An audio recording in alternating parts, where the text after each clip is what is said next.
My role in forest started because my very first job was as a climate economist at the Guyana Forestry Commission.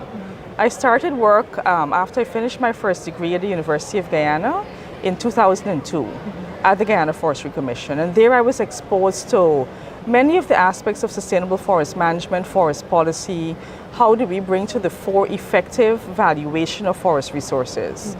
And I was there at the GFC for about 19 years. Wow. And during that time, I was fortunate to benefit from a Commonwealth scholarship in 2004, when I was able to hone what my forestry background allowed me to benefit from, to environmental economics, which has to do, in a sense, about effectively valuing nature.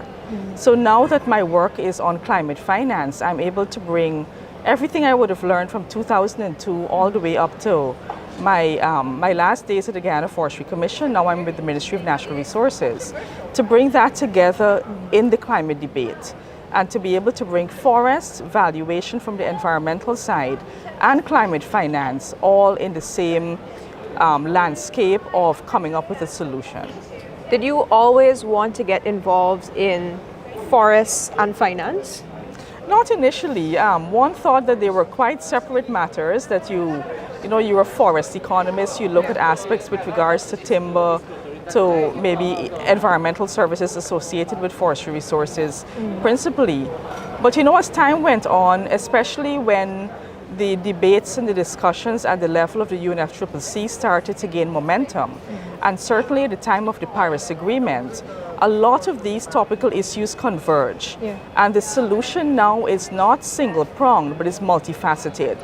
And to my mind, it's that multifaceted nature that has really interested me to a point where I want to become more involved now in finding ways where the convergence of those areas could make sense for countries like Guyana and in the area of climate finance. Our big strategy is the low carbon development strategy. What was your role in the creation of that strategy?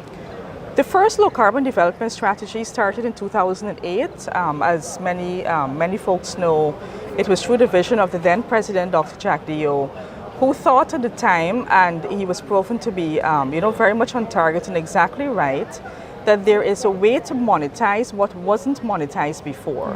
And for that value to go towards transforming low carbon development at the community and national level. In the past, there was only value for when trees are cut down. So his vision was there must be a way to change this whole thinking, this perspective. And from the economic side, it's correcting a market failure. The market wasn't valuing something that had value. So back in 2008, I was already a GFC. I started a GFC, as I mentioned, in 2002. So my role was more from the forestry standpoint in helping to support the low carbon development strategy implementation. So I inputted a lot in developing Guyana's national monitoring, reporting, and verification system.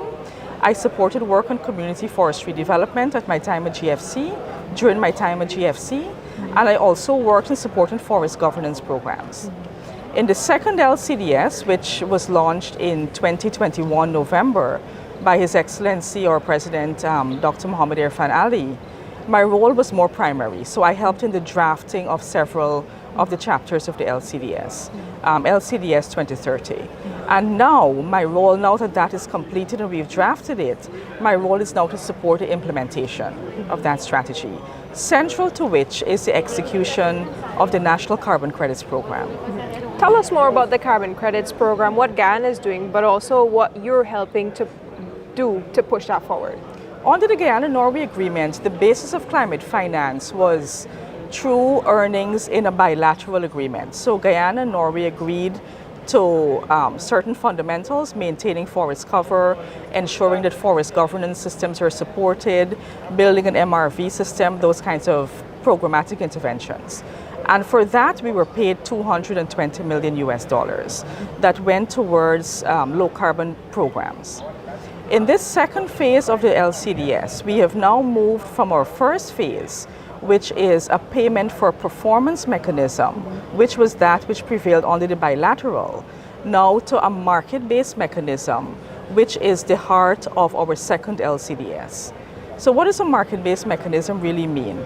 It means that instead of having one buyer and one seller participating in this transaction of selling and buying this value that we've created from forest carbon, it is an environment whereby there are multiple buyers and multiple sellers participating in this space. Yeah. Under the UN umbrella, it's called the voluntary carbon market. Yeah. So that is where we're centrally positioned now and making our way to the third phase of our journey, which will be the compliance market. Yeah. And the definition of that really means that it's no longer voluntary once we go into that space, but that will be a regulated market. Over the course of the last maybe 24 months, we've been able to bring to life the National Carbon Credits Program by having our credits, our forest carbon credits, certified as the first jurisdictional scale carbon credits program under the Architecture for REDD+ transaction. And their standard is the REDD+ Environmental Excellence Standard, ART3s. We have been issued 33.4 million credits in November of last year, and we've entered into a landmark commercial contract for the sale of a third of all of our credits to about 2.5 million credits every year from 2016 to 2030. And that meant that over the course of that period, Guyana would earn $750 million at a minimum, of which we've already received in 2023, 150 million. And those programs are already being implemented using those resources.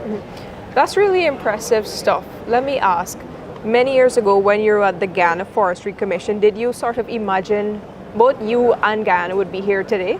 Not at all.